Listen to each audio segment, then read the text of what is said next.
Kita sambung sesi pembelajaran untuk subtopik yang seterusnya dalam chapter yang ke-8 iaitu Introduction to Sound. Dan dalam subtopik ini saya akan terangkan kepada para pelajar berkaitan dengan bagaimana para pelajar mengira by calculation di LEQ. LEQ stand for Equivalent Continuous Noise Level. Yang ini ya yang kita nak kira basically kenapa kita nak cari the equivalent sebab dalam suatu ataupun dalam sesuatu tempoh masa bekerja, pekerja akan terdedah dengan berbagai-bagai bunyi bising. Contohnya jenis bunyi steady continuous ataupun jenis bunyi fluctuative noise ataupun jenis bunyi impulsive noise. Dan jenis bunyi berikut akan menghasilkan magnitude yang berbeza. So dalam magnitude yang berbeza itu basically kita akan kira daripada tempoh pekerja bekerja iaitu daripada 8 pagi hingga 5 petang. So yang itu adalah contoh bagaimana sesuatu tempoh pekerja itu diambil bacaannya dengan menggunakan dosimeter. However, walau bagaimanapun, somehow ada juga setengah syarikat yang menggunakan sound level meter untuk mengukur continuous noise level ini. Boleh digunakan juga dengan menggunakan sound level meter. Tapi dari segi accuracy of data collection, penggunaan dosimeter adalah lagi meluas. So what's defined by LEQ? LEQ adalah sound pressure level of a steady sound that has over a given period the same energy as the fluctuating sound. Maksudnya kalau ikutkan dari segi engineering, permukaan luas di bawah graf ini menunjukkan energi, noise energy yang emit daripada sesuatu machinery ataupun the noise energy yang emit yang transfer to the human hearing. And it is an average and is measured in dBA. A adalah weighted dalam pemberat A lah. Okey, bagaimana dari segi pengukuran ataupun formula yang digunakan? Yang ini adalah formula asas di mana ianya adalah 10 log summation of T1. T1 adalah duration of time exposure. 10 to the power of L1 divide by 10. So L1 ni adalah exposure di mana exposure dalam desibel tempoh pendedahan untuk T1.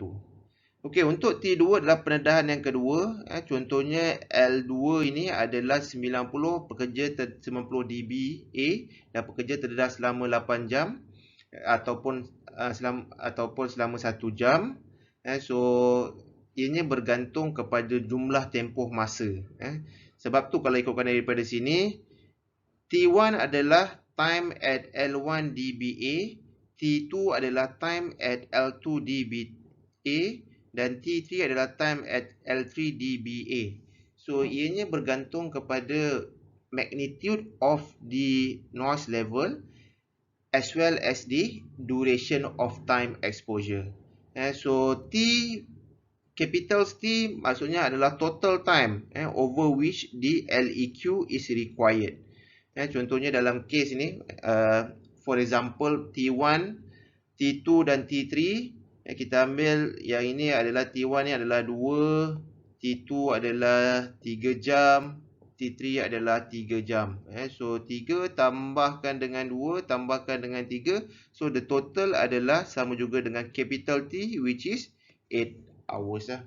Dan para pelajar kena ingat bahawa unit masa itu perlu distandardkan. Contohnya kalau penggunaan dalam unit jam, so semua value of T ni mesti dalam unit jam.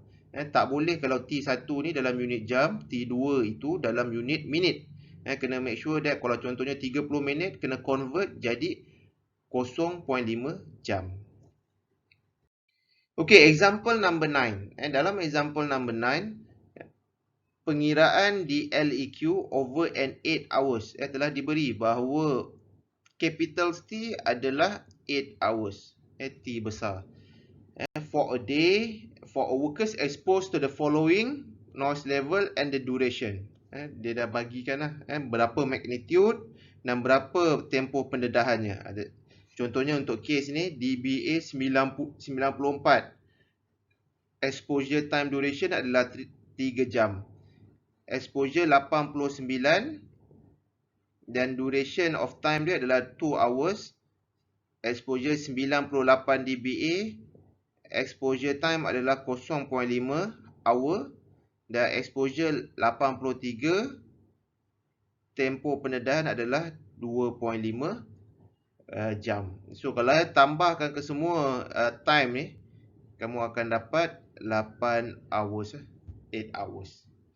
Okey, bagaimana kita nak selesaikan? Basically kita kena menggunakan LEQ calculation. Seperti yang saya terangkan dalam slide yang sebelumnya, iaitu LEQ sama juga dengan 10 log T1 multiply by 10 to the power of L1 divide by 10 plus T2 multiply by 10 to the power of L2 divide by n plus plus Tn multiply by 10 to the power of Ln divided by 10 and then the whole 10 to the power must be divided by the capital T, which is the total exposure duration of time. Okey, yang ni adalah straight away. Masukkan saja dalam equation LEQ. Yang ni masukkan pada T1 iaitu 3 jam. Pendedahannya adalah 9.4. Basically adalah 94 divide by 10. So kita dah simplify yang jadi 9.4. Dan untuk pendedahan 2 jam, magnitude-nya adalah 8.9. Untuk pendedahan 0.5 jam, magnitude pendedahannya adalah 9.8. Dan untuk tempoh pendedahan 2.5 jam, magnitude pendedahan adalah 83 dBA. Bila kita dah divide by 10, ini akan jadi 8.3. Dan don't forget to divide with the total duration of time, which is capital T. Dan menggunakan scientific calculator, para pelajar seterusnya akan dapat value ini, iaitu dalam untuk kes ni ianya adalah 92 dBA. Ingat para pelajar tidak boleh menggunakan pengiraan ini, menyelesaikan pengiraan ini secara manual. Para pelajar perlu menggunakan scientific calculator.